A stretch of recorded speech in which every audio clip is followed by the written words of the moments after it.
جی منیر جاوید صاحب کہاں سے شروع کرنا ہے؟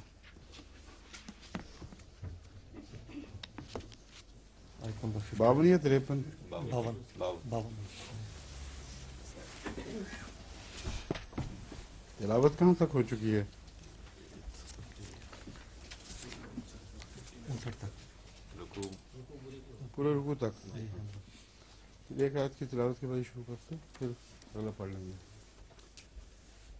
اعوذ باللہ من الشیطان الرجیم، بسم اللہ الرحمن الرحیم. قل هل تربصون بنا الا احدى الحسنين ونحن نتربص بكم ان يصيبكم الله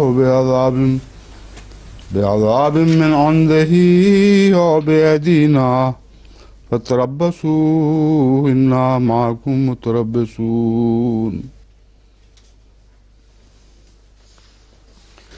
اس سے پہلی آیت میں ذکر گزرا تھا کہ ہم پہ کوئی بھی ایسی مصیبت نہیں آ سکتی جو اللہ نے ہمارے لیے لکھ نہ رکھی ہو.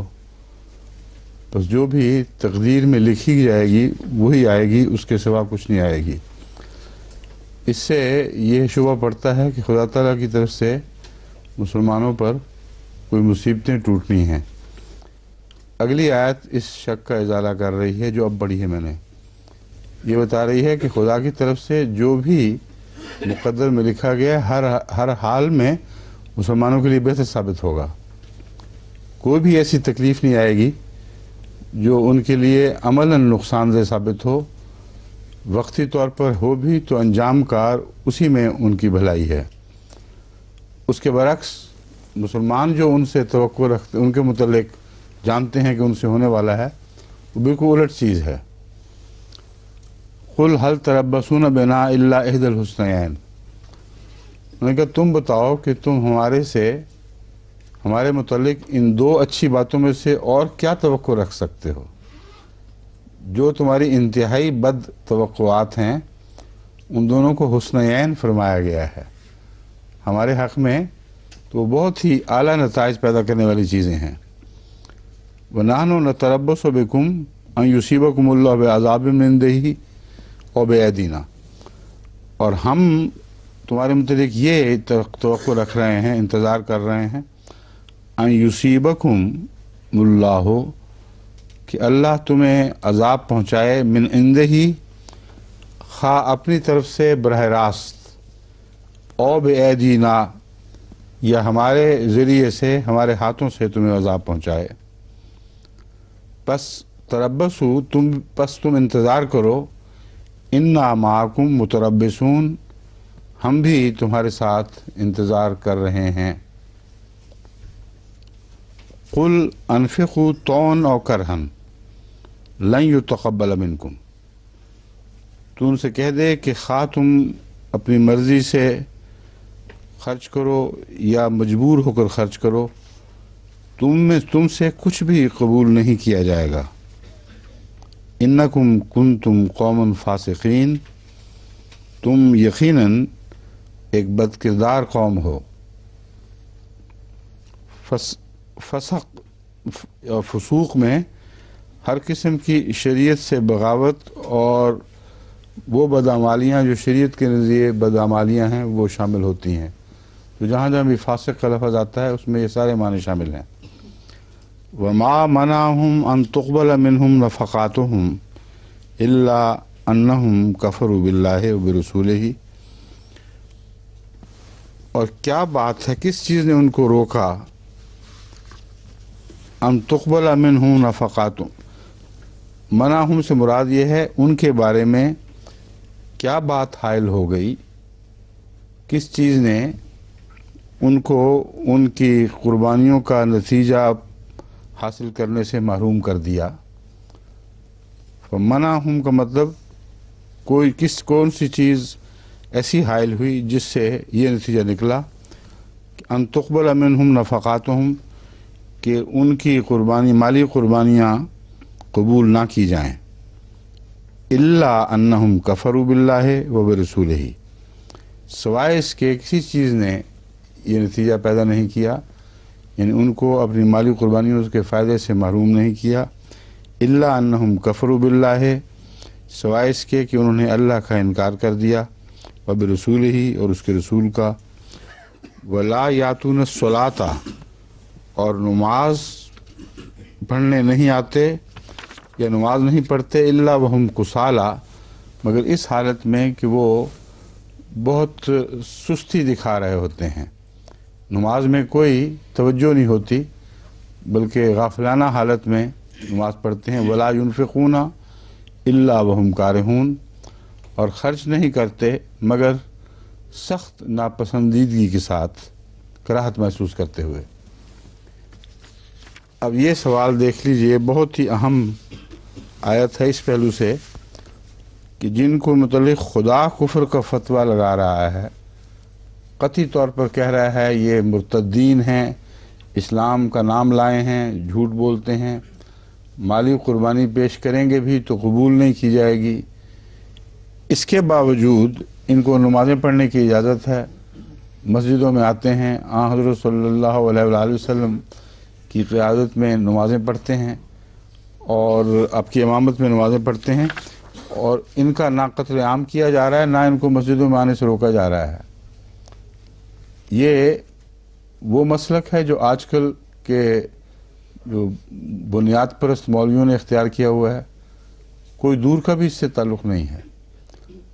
ان کا تو اللہ سے اتنا بھی تعلق نہیں کہ ان کو سچی خوابیں آ جائیں، اور ان کی بنا فیصلوں کی کلیتاً اپنے علم کے اوپر ہے۔ یہ کہتے ہیں ہم جانتے ہیں کہ ان لوگوں کے دلوں میں اسلام نہیں ہے، اس لیے ہمیں بھی حق ہے، ہماری عدلیہ کو بھی حق ہے کہ یہ فیصلہ کر کے ان کو ہر قسم کی عبادتوں سے جبراً محروم کر دیا جائے۔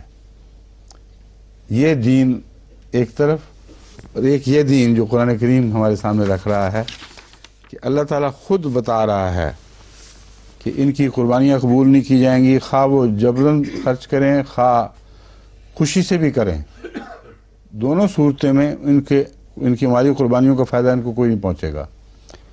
وجہ یہ ہے کہ کافر ہیں، خدا کے کافر ہیں، رسول کے کافر ہیں، پھر بھی نماز پڑھنے آتے ہیں، اور جب نماز پڑھنے آتے ہیں تو دل نماز میں نہیں ہوتا، اور ظاہری طور پر غفلت کی حالت میں نماز پڑھ جاتے ہیں، اور خرچ کرنا پڑتا ہے تو دل پہ بہت بوجھ پڑتا ہے۔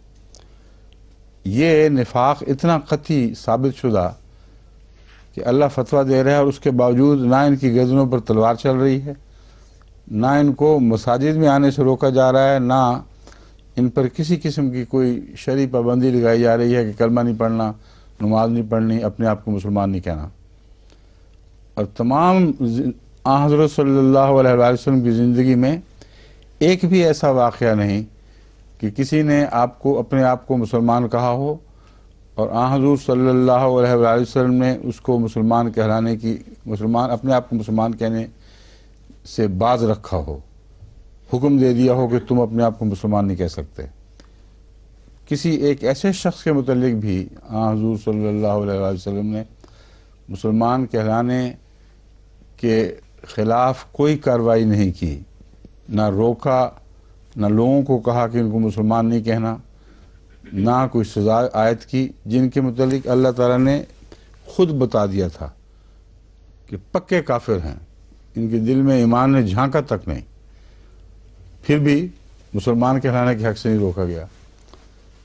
آج کل کون سی شریعت جاری ہے اسلام میں، یہ دیکھنے والی بات ہے۔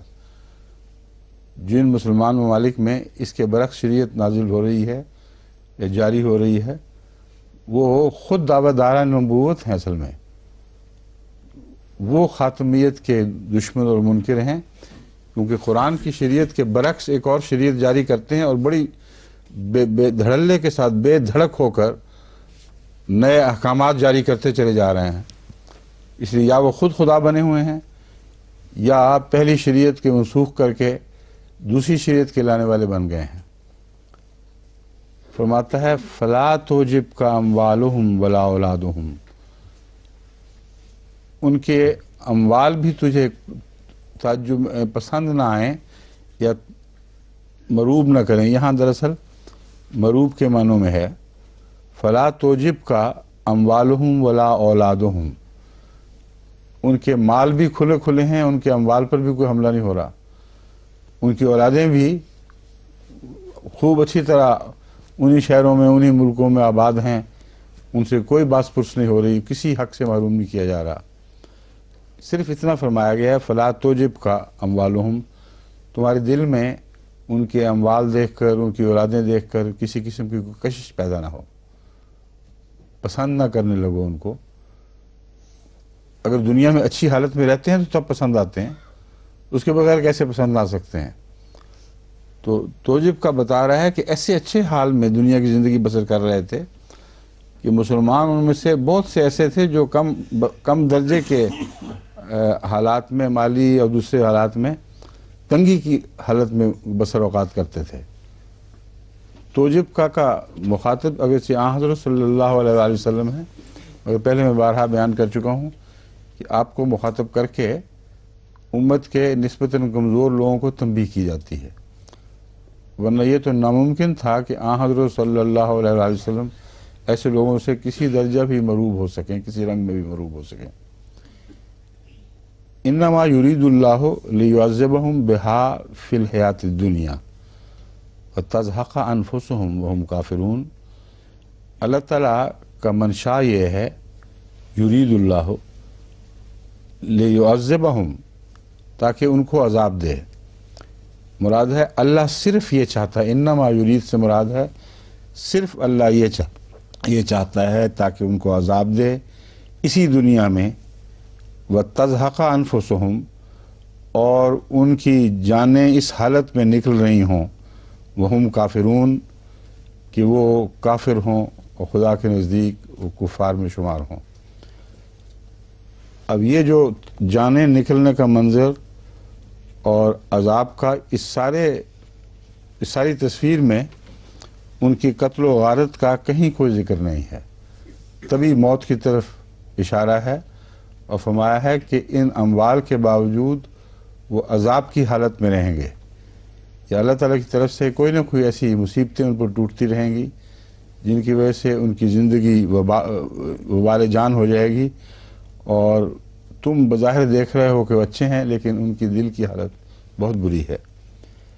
وَيَحْلِفُونَ بِاللَّهِ إِنَّهُمْ لَمِنْكُمْ، اب وہ قسمیں کھا رہے ہیں، کہتے ہیں اِنَّهُمْ لَمِنْكُمْ، کہ وہ تم ہی میں سے ہیں، وَمَا هُمْ مِنْكُمْ، اللہ فرماتا ہے وہ ہرگز تم میں سے نہیں ہیں، وَلَكِنَّهُمْ قَوْمٌ يَفْرَقُونَ،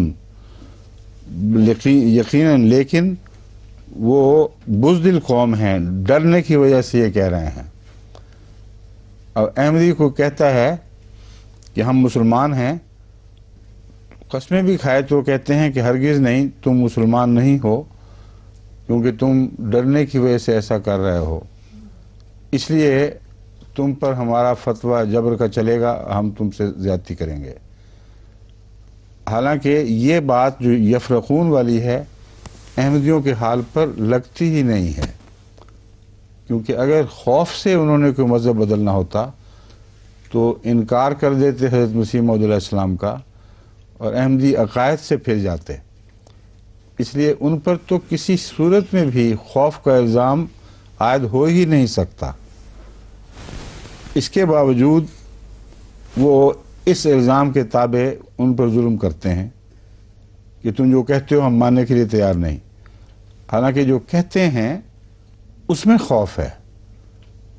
وہ کہتے ہیں کلمہ ہمارا لا الہ الا اللہ محمد رسول اللہ، ہم یہ پڑھیں گے اور مسیح موت کا انکار نہیں کریں گے، یہ بات ڈرنے والا آدمی نہیں کہہ سکتا، کیونکہ ڈرنے والا آدمی اس کے برعکس بات کہے گا۔ مثلا اگر وہ یہ کہہ دیں کہ ہم کلمہ لا الہ الا اللہ کا انکار کرتے ہیں تو ان کی جان بخشی ہوگی، اس لیے ڈر کے مارے کلمہ کیسے پڑھ سکتے ہیں؟ کیونکہ ان کو پتہ ہے کہ مسیح موت سے وابستہ رہتے ہوئے کلمہ پڑھیں گے تو اس میں ان کی زندگی کو خطرہ ہے، ان کے جان، اموال، اولادوں کو خطرہ ہے، اس کے باوجود وہ کہتے ہیں، تو یفرقون کا الزام ان پر عائد ہو ہی نہیں سکتا۔ مگر جن پر عائد ہوتا ہے ان سے کیا سلوک ہے، یہ دیکھنے والی بات ہے۔ اللہ فرما رہا ہے عالم الغیب و شہادہ بتا رہا ہے کہ وہ اللہ کی جھوٹی قسمیں کھا رہے ہیں، اور خدا جانتا ہے کہ ان کے دل میں کفر ہی ہے اور وہ ڈر کے مارے اعلان کر رہے ہیں۔ ان کو خوش کرنے کے اعلانات سارے کر دیے گئے، ان کے جھوٹ کی شہادت اللہ تعالیٰ نے دے دی، لیکن اس کے باوجود ان کو قتل کرنے کا یا بنیادی حقوق سے محروم کرنے کا کوئی حکم نازل نہیں ہوا۔ لو یجدون ملجان او مغاراتن او مدخلن لولوا الیہ وہم یجمحون، ان کو اگر کوئی پناہ گاہ مل جائے، ملجا اور مغاراتن، یا کوئی غار سوراخ پہاڑوں میں جس طرح کھوئیں ہوتی ہیں وہ مل جائے، اور مدخلن یا کوئی بھی داخل ہونے کی جگہ، لولوا الیہ وہم یجمحون، وہ اس کی طرف پلٹ جائیں گے، منہ پھیر کے اس طرف چلے جائیں گے اور وہ جھپٹتے ہوئے ایسا کریں گے۔ یعنی ڈر کے مارے ان کا حال یہ ہے کہ کوئی جگہ چھپ کر الگ بیٹھ کر امن کی جگہ میسر آئے تو وہ دوڑ کے اس سے فائدہ اٹھانے کی کوشش کریں گے۔ اور یہ ان لوگوں کی مزید تعریف یہ ہے، وَمِنْهُمْ مَنْ يَلْمِزُكَ فِي الصَّدَقَاتِ، ایسے بھی ہیں ان میں سے جو تجھ پر صدقات کے بارے میں بددیانتی کا الزام لگا رہے ہیں۔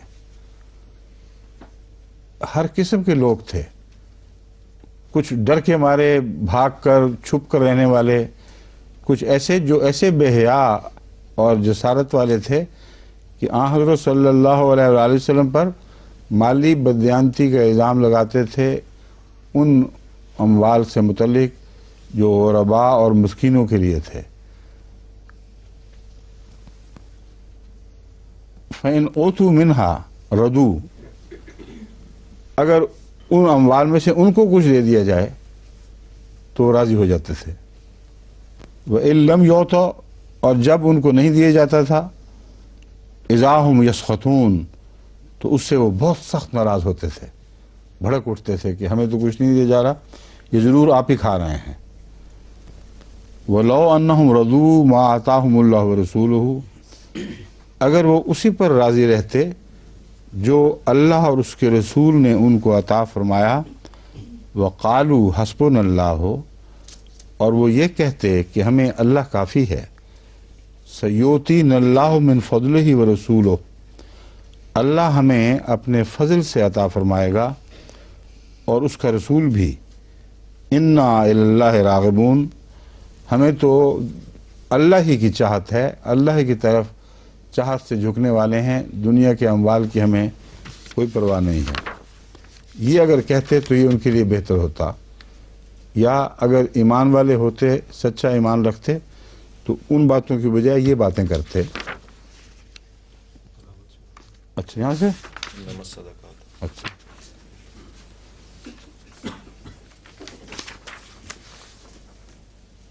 اعوذ باللہ من الشیطان الرجیم، بسم اللہ الرحمن الرحیم۔ انما الصدقات للفقراء والمساکین والعاملین علیہا والمؤلفة قلوبهم وفي الرقاب والغارمین وفي سبیل اللہ وابن السبیل فریضة من اللہ واللہ علیم حکیم۔ ومنهم الذین یؤذون النبی ویقولون هو اذن قل اذن خیر لکم یؤمن باللہ ویؤمن للمؤمنین ورحمۃ للذین آمنوا منکم والذین یؤذون رسول اللہ لهم عذاب علیم۔ یحلفون باللہ لکم لیرضوکم واللہ ورسولہ احق ان یرضوہ ان کانوا مومنین۔ ان کانوا مومنین، کیوں ان باتوں نہیں ہے، ان ہے صرف ان یرضوہ ان کانوا مومنین۔ اب آپ پڑھنا چاہتے ہیں یہاں؟ نہیں، مجھے سنائی دیا تھا کہ جیسے وائف پڑھے گی۔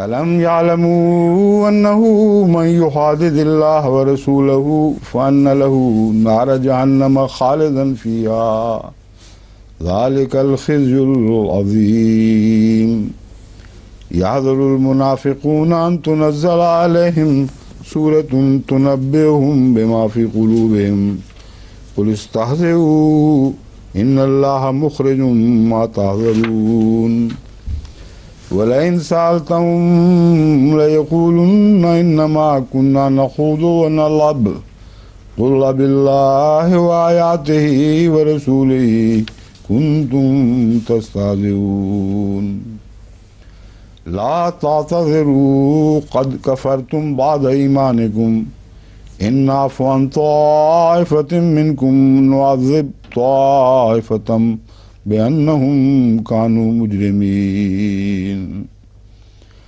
المنافقون والمنافقات بعضهم من بعض أيأمرون بالمنكر وينهون عن المعروف ويقبضون أيديهم نسوا الله فنسيهم إن المنافقين هم الفاسقون وعد الله المنافقين والمنافقات والكفار نار جهنم خالدين فيها هي حسبهم ولعنهم الله ولهم عذاب مقيم كالذين من قبلكم كانوا أشد منكم قوة وأكثر أموالا وأولادا فاستمتعوا بخلاقهم فاستمتعتم بخلاقكم كما استمتع الذين من قبلكم بخلاقهم وخضتم كالذي خاضوا أولئك حبطت أعمالهم في الدنيا والآخرة وأولئك هم الخاسرون ألم يأتهم نبأ الذين من قبلهم قوم نوح وعاد وثمود وقوم إبراهيم وأصحاب مدين والمؤتفكات أتتهم رسلهم بالبينات فما كان الله ليظلمهم ولكن كانوا أنفسهم يظلمون والمؤمنون والمؤمنات بعضهم أولياء بعض يأمرون بالمعروف وينهون عن المنكر ويقيمون الصلاة ويؤتون الزكاة ويطيعون الله ورسوله أولئك سيرحمهم الله إن الله عزيز حكيم وعد الله المؤمنين والمؤمنات جنات تجري من تحتها الأنهار خالدين فيها ومساكن طيبة في جنات عدن ورضوان من الله أكبر ذلك هو الفوز العظيم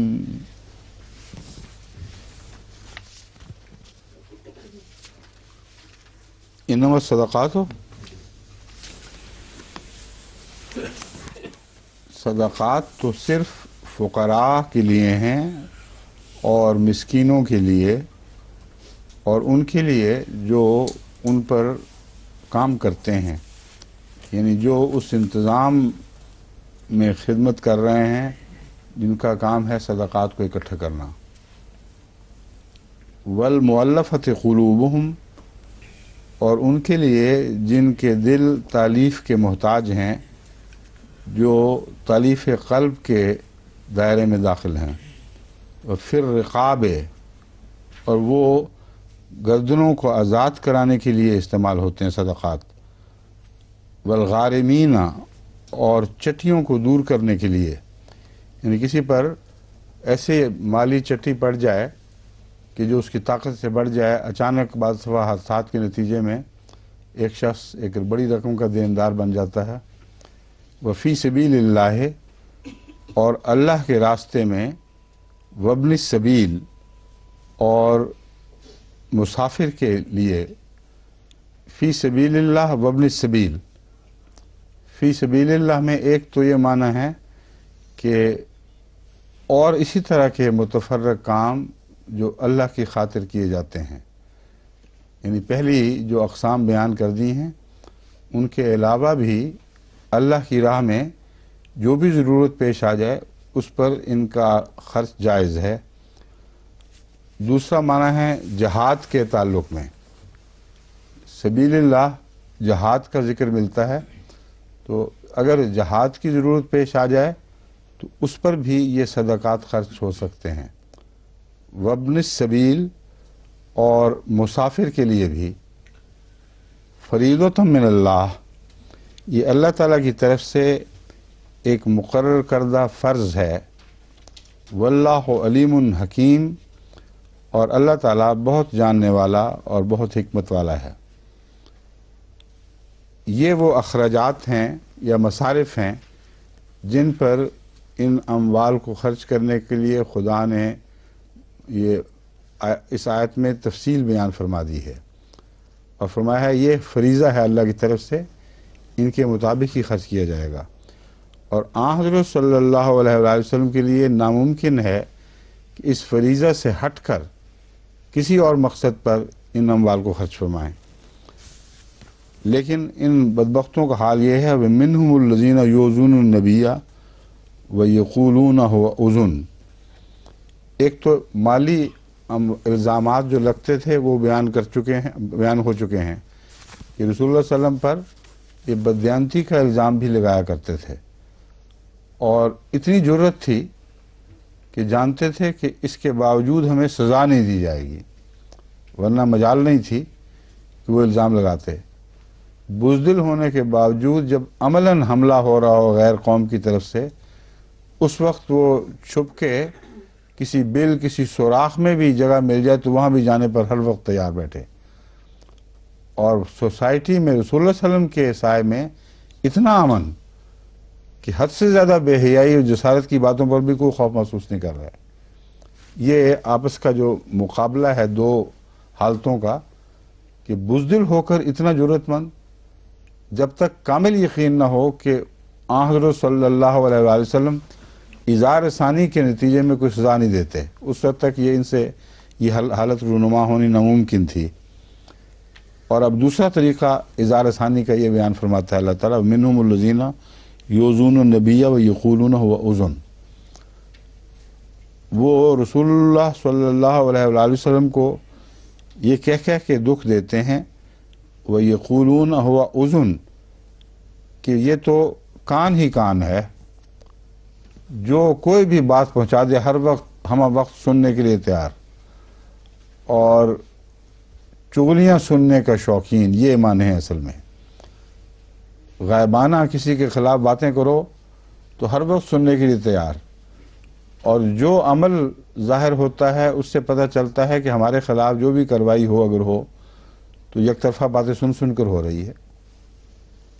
قُلْ أُذُنُ خَيْرٍ لَكُمْ، تو کہہ دے کان تو ہوں لیکن خیر کا کان ہوں، میں ہمیشہ اچھی باتیں سنتا ہوں اور اچھی باتیں سن کر ان پر عمل کرتا ہوں، بری باتیں سنانے کی نہ کسی کو جرأت میرے پاس، نہ میں کسی کی حوصلہ افزائی کرتا ہوں کہ کسی کے خلاف کوئی بری بات کہہ دے۔ جب بھی کہی گئی تحقیق ہوئی، جب بھی بات پہنچی اذن کا مضمون وہاں صادق آتا ہی نہیں۔ ہر ایسے موقع پر آن حضرت صلی اللہ علیہ وآلہ وسلم نے پوری طرح تحقیق فرمائی اور پھر فیصلہ کیا۔ ہاں اچھی باتیں اگر کوئی پہنچتی تھیں تو آپ اسے قبول کر لیا کرتے تھے، کیونکہ اس میں کوئی برائی نہیں، کسی کا کوئی نقصان نہیں ہے۔ یؤمن باللہ و یؤمن للمؤمنین، ایسا کان ہے جو اللہ کی باتوں پر ایمان لاتا ہے، کیونکہ ہمیشہ اچھی باتیں کہتا ہے۔ وہ یؤمن للمؤمنین، اور مومنوں پر جو سچے مومن ہیں، خدا سے ڈرنے والے ہیں، ان کی باتوں پر ایمان لاتا ہے، ان کو مان لیتا ہے ان باتوں کو۔ ورحمت، لیکن رحمت ہے، زحمت نہیں ہے کسی کے لیے۔ بس جن باتوں کو ماننا رحمت کے تقاضوں کے مطابق ہے وہی باتیں ہیں جو مانتا ہے، اور تم جو پروپیگنڈا کر رہے ہو کہ یک طرفہ باتیں سن کر ہمارے خلاف اقدام کر لیتا ہے، بالکل جھوٹ ہے۔ رحمۃ للذین آمنوا منکم، ان کے لیے جو تم میں سے ایمان لائے ہیں، والذین یؤذون رسول اللہ، ہاں وہ لوگ جو اللہ کے رسول کو عذاب دیتے ہیں، تکلیف دیتے ہیں، لہم عذاب علیم، ان کے لیے اللہ کی طرف سے عذاب مقرر ہے جو دردناک ہوگا۔ لہم عذاب علیم، ان کے لیے دردناک عذاب مقدر ہے۔ یحلفون باللہ لکم لیردوکم، وہ اللہ کی قسمیں کھاتے ہیں تمہارے لیے تاکہ تم ان سے راضی ہو جاؤ۔ قسمیں کھا کھا کر اپنی باتوں پر پردے ڈالنے کی کوشش کرتے ہیں، اپنی نیتوں کو چھپانے کے لیے جھوٹ بولتے ہیں، ہم نے تو یہ اس نیت سے کہا تھا، اس نیت سے کہا تھا، غلط باتیں پہنچ رہی ہیں آپ کو، یک طرفہ پروپیگنڈے ہو رہے ہیں، ہم لوگوں کو خام خواہ ظلم کا نشانہ بنایا جا رہا ہے۔ یہ طریقہ کار ہے منافقوں کا، ہمیشہ سے یہی چلا آ رہا ہے، آج بھی یہی ہے، اس میں کوئی تبدیلی نہیں ہے۔ واللہ ورسولہ احق یردوہ، سوسائٹی میں تمہارے سامنے قسمیں کھا کر اپنی بریت کا اعلان کرتے، اور جہاں تک اللہ اور رسول کا تعلق ہے ان کو راضی نہیں کر رہے، حالانکہ زیادہ حق یہ بات تھی، زیادہ اس بات کے مستحق تھے اللہ اور اس کے رسول ان یردوہ ان کانوا مومنین، کہ وہ اسے راضی کریں اگر وہ مومن ہیں۔ اب یہاں واللہ ورسولہ احق ان یردوہ، یہاں ظاہر ایک ضمیر پھیری گئی ہے اللہ اور رسول کی طرف، کیوں جی؟ دو ضمیریں ہیں، یہی بات میں پہلے ثابت کرتا آیا ہوں، خطبے میں بھی میں نے بیان کی تھی کہ اللہ اور رسول کے معاملے کی طرف قرآن کریم بسا اوقات ایک ضمیر پھیرتا ہے اور دونوں مراد ہوتے ہیں، اسی طرح کتاب اور رسول کی طرف بھی ایک ہی ضمیر پھیرتا ہے اور دونوں مراد ہوتے ہیں۔ یہ بھی اس طرز کلام میں سے ایک نشان، ایک مثال ہے۔ اصل میں اس کی وجہ یہ ہے کہ اللہ اور رسول کے منشا میں ایک ادنا بھی فرق نہیں رہا، اور آن حضرت صلی اللہ علیہ وآلہ وسلم مکمل اپنے اللہ کی رضا کا مجسمہ بن گئے، اس لیے ہما کہہ کر گویا دو الگ الگ مرضیاں ہیں۔ یہ احتمال دور کرنے کے لیے کہ اللہ اور اس کے علاوہ رسول مراد نہیں ہے، بلکہ اللہ اور رسول جہاں تک تمہارے سامنے احکامات کا تعلق ہے، فی الحقیقت ایک ہی چیز کے ایک ہی چیز کو ظاہر کرنے کے لیے دو نام ہیں، کیونکہ احکامات اللہ سے نازل ہوتے ہیں اور رسول بین ہی انہی کو تم تک پہنچاتا ہے، اپنی ذات سے کچھ بھی شامل نہیں کرتا۔ اس لیے اللہ اور رسول کی بات ماننے کے لیے اس کی بات مانو کہہ دیا ہے، یعنی اللہ اور رسول کی بات ماننی ہے مگر اس کی، یعنی محمد رسول اللہ کی مانو تو ایک ہی بات ہے۔ اللہ اور رسول کو راضی کرنا چاہیے، یعنی اس محمد کو راضی کر لو تو اللہ اور رسول دونوں ہی راضی ہوں گے۔ یہ طرز کلام ہے جس کو سمجھنا چاہیے، اور یہی بیان ہی استدلال قرآن اور آن حضرت صلی اللہ علیہ وسلم کے متعلق ہے، کیونکہ وہ کلام اللہ ہے، اور کلام اللہ سے ہٹ کر رسول اللہ صلی اللہ علیہ وسلم کوئی بات نہیں کرتے۔ بس جہاں قرآن کا مزاج بیان ہو رہا ہو، وہی ضمیر ایک ہی قرآن کی طرف بھی جاتی ہے اور رسول کی طرف بھی جاتی ہے۔ الم یعلموا، کیا وہ نہیں جانتے، انہ من یحادد اللہ ورسولہ، کیا وہ نہیں جانتے کہ جس نے بھی مخالفت کی یا لڑائی کی اللہ سے اور اس کے رسول سے، فَأَنَّ لَهُ نَارَ جَهَنَّمَ خَالِدًا فِيهَا، وہ لازماً اپنے ان لہو یقیناً اس کے لیے ہے جہنم کی آگ، خالداً فیہا اس میں وہ ہمیشہ رہے گا۔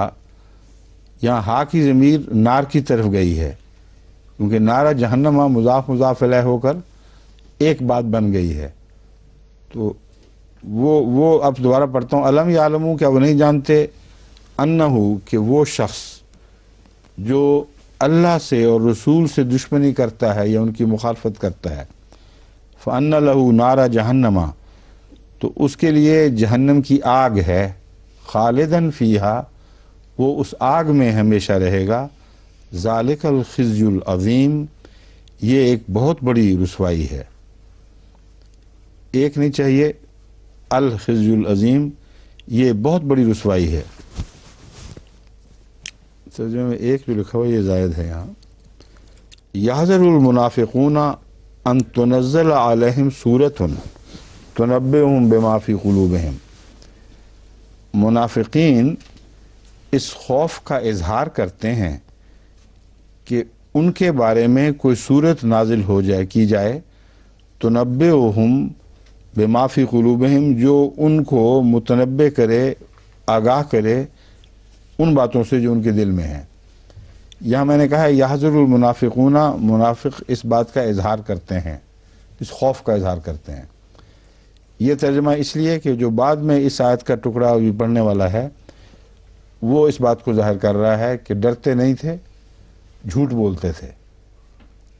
یحذر المنافقون کا مطلب ہے ڈرتے ہیں منافق اس بات سے، اگر وہ ڈرتے ہوں تو ان کی تو ڈر کے مارے جان ہی نکلی رہے ہمیشہ کہ اللہ اور رسول کے ہمارے متعلق کوئی ایسی بات نہ کہیں۔ قل استہزئوا، ڈرنے والوں کو تو یہ نہیں کہا جاتا کہ مذاق کرتے رہو، وہ اظہار کرتے تھے اور عوام الناس کے سامنے ایسی باتیں کرتے تھے کہ اوہو ہم تو بڑے ڈر رہے ہیں کہ یہ نہ ہو کہ کل کلاں کو ہمارے متعلق بھی کوئی آیت نازل ہو جائے، ہمارے بھائی جس طرح پکڑے گئے ہیں۔ تو یہ وہی تھے منافقین، ایک ہی چیز تھی، اور ظاہر یہ کرتے تھے کہ ہمیں تو بڑا ڈر لگتا ہے، اللہ عالم الغیب ہے، رسول کو کہیں یہ نہ بتا دے ہمارے متعلق آیتیں نازل نہ ہو جائیں۔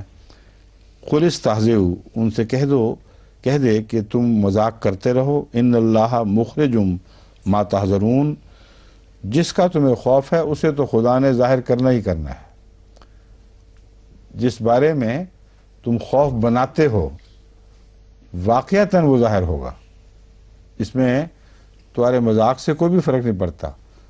خوف کا اظہار تم مذاقاً کر رہے ہو، لیکن اللہ تعالیٰ تو ضرور اس کو ظاہر کر دے گا، کیونکہ آئندہ ان کو ننگا کرنے کے مختلف مواقع پیدا ہونے والے ہیں۔ وَلَئِن سَأَلْتَهُمْ لَيَقُولُونَ إِنَّمَا كُنَّا نَخُوضُ وَنَلْعَبُ، صاف پتہ چل رہا ہے کہ خوف چھپاتے نہیں تھے، ظاہر کرتے تھے۔ چنانچہ جب رسول اللہ صلی اللہ علیہ وآلہ وسلم کو وہ باتیں پہنچتی تھیں تو ان معنوں میں عذر نہیں تھے کہ بات سنی اور قبول کر لی، بلاتے تھے اور پوچھتے تھے۔ یہ وہی اذن والا مضمون ہے جس کی وضاحت ہو رہی ہے کہ جب کسی کے خلاف باتیں حضرت صلی اللہ علیہ وآلہ وسلم کو پہنچتی تھیں تو ہمیشہ تحقیق فرمایا کرتے تھے، وَلَئِن سَأَلْتَهُمْ لَيَقُولُنَّ، اور اگر جب تو بلا کے ان سے پوچھے گا یا اگر تو ان سے بلا کے پوچھے تو ضرور یہ کہیں گے إِنَّمَا كُنَّا نَخُوضُ وَنَلْعَبُ، کہ ہم تو یوں ہی گپ شپ اڑاتے تھے اور کھیل کود کرتے تھے، کھیل تماشا کرتے تھے، باتیں کر رہے تھے ذرا لطف کی کہ او ہو کہیں یہ نہ ہو کہ ہم بھی پکڑے جائیں، اس قسم کی باتیں ہم مذاق میں ذرا دل بہلانے کے لیے کیا کرتے تھے، کر رہے تھے۔ قُلْ أَبِاللَّهِ وَآيَاتِهِ وَرَسُولِهِ كُنْتُمْ تَسْتَهْزِئُونَ، ان سے کہہ دو کہ دل بہلانے کے لیے تم نے مذاق کا نشانہ اللہ اور اس کی آیات اور اس کے رسول کو بنا رکھا تھا۔ یہ ایسی بات ہے جیسے کہتے ہیں بازی با ریش بابا ہم بازی، کہ کھیلو کھیلو بچے، پر بابا کی داڑھی سے بھی کھیلو گے۔ تو یہ اللہ تعالیٰ کہتا ہے کہ تم بدبخت ہو، تم کہتے ہو ہم کھیل کود کر رہے تھے، اللہ سے، اس کی باتوں سے، اس کی رسول سے بھی تم کھیل کود کر رہے تھے۔ یہ تو ناقابل برداشت چیز ہے اور قابل سزا ہے۔ لا تعتذروا قد کفرتم بعد ایمانکم، اب کوئی عذر پیش نہ کرو، یہ قطعی بات ہے کہ تم ایمان لانے کے بعد انکار کر چکے ہو۔ مرتد کس کو کہتے ہیں؟ کیوں جی، کسی کو علم ہے؟ مرتد کس کو کہتے ہیں؟ وہ جو ایمان لانے کے بعد انکار کر دے، یہ سارے بدوقت ان کی باتیں کھولنے کے بعد اب یہ فتویٰ دے رہا ہے اللہ تعالیٰ، تمہارا کوئی عذر قبول نہیں ہوگا۔ قد کفرتم، یقیناً تم انکار کر بیٹھے ہو، بعد ایمانکم، ایمان لانے کے بعد، ان نعفو عن طائفۃ منکم نعذب طائفۃ بانہم کانوا مجرمین، اگر ان نعفو خواہ ہم، دو صورتیں ہیں، ان نعفو عن طائفۃ منکم، چاہیں تو ہم تم میں سے ایک گروہ کو معاف کر دیں، اس سے عفو کا سلوک کریں، نعذب طائفۃ بانہم کانوا مجرمین، اور چاہیں تو دوسرے کسی اور گروہ کو، تمہیں میں سے ایک گروہ کو عذاب دیں، بانہم کانوا مجرمین، کیونکہ وہ یقیناً مجرم لوگ ہیں۔ بس ان کا لفظ اختیار کے معنوں میں یہاں استعمال ہوا ہے،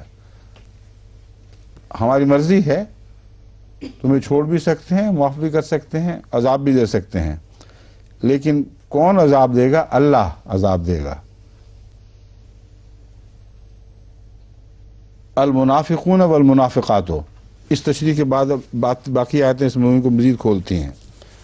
المنافقون والمنافقات، منافق مرد اور منافق عورتیں، منافقون مرد منافق، منافقات عورتیں منافق، بعضهم من بعض، ایک دوسرے میں سے ہی ہیں، ان کے آپس میں تعلقات ہیں، ایک ہی گروہ سے تعلق رکھتے ہیں، ایک ہی تھیلی کے چٹے بٹے ہیں۔ یامرون بالمنکر وینہون عن المعروف، ان کی پہچان یہ ہے کہ ناپسندیدہ باتوں کی ترغیب دیتے ہیں، وینہون عن المعروف، اور اچھی باتوں سے روکتے ہیں، ویقبضون ایدیہم، اور اپنی مٹھیاں بند رکھتے ہیں، یعنی اچھے کاموں سے رکے رہتے ہیں۔ نسوا اللہ فنسیہم، انہوں نے اللہ کو بھلا دیا، اللہ نے ان کو بھلا دیا۔ ان المنافقین هم الفاسقون، یقیناً منافق ہی ہیں جو فاسق لوگ ہیں۔ اور ان کے لیے کیا حکم ہے؟ قتل عام، فرمایا وعد اللہ المنافقین والمنافقات والکفار نار جہنم خالدین فیہا، ان کے لیے اللہ نے وعدہ فرمایا ہے کہ یہ منافق مرد اور منافق عورتیں، اسی طرح دوسرے کفار جو کھلا انکار کرنے والے ہیں، آگ جہنم کی آگ میں ہوں گے، خالدین فیہا، وہ ہمیشہ اس میں رہیں گے، یہ لمبے عرصے تک اس میں رہیں گے۔ ہے حسبہم، یہ ان کے لیے بہت کافی ہوگی۔ وَلَعَنَهُمُ اللَّهُ، اور اللہ نے ان پر لعنت فرمائی ہے۔ وَلَهُمْ عَذَابٌ مُقِيمٌ، اور ان کے لیے ایک ایسا عذاب ہے جو آ کر ٹھہر جانے والا ہے، یعنی پھر وہ چھوڑ کر جانے والا نہیں۔ کالذین من قبلکم کانوا اشد منکم قوۃ واکثر اموالا واولادا، ان لوگوں کی طرح من قبلکم جو تم سے پہلے تھے، کانوا اشد منکم قوۃ، وہ طاقت میں تم سے بہت زیادہ سخت تھے، وہ اکثر اموالا واولادا، اور مال اور اولاد میں بھی تم سے بہت زیادہ تھے۔ فاستمتعوا بخلاقہم، بس انہوں نے اپنے حصے کے مطابق فائدہ اٹھا لیا۔ فاستمتعتم بخلاقکم، تم بھی اپنے حصے کے مطابق تم نے بھی فائدہ اٹھایا۔ کما استمتع الذین من قبلکم، جیسے ان لوگوں نے فائدہ اٹھایا تھا جو تم سے پہلے تھے، بخلاقہم، ان کے اپنے حصے کے مطابق۔ وَخُضْتُمْ كَالَّذِي خَاضُوا، تم بھی اسی طرح لغو باتوں میں منہمک رہے جیسے وہ لغو باتوں میں منہمک رہا کرتے تھے۔ اولئک حبطت اعمالہم فی الدنیا والآخرہ، یہی وہ لوگ ہیں جن کے اعمال اس دنیا میں بھی ضائع ہو گئے اور آخرت میں بھی۔ وَأُولَئِكَ هُمُ الْخَاسِرُونَ، اور یہی وہ لوگ ہیں جو نقصان اٹھانے والے ہیں۔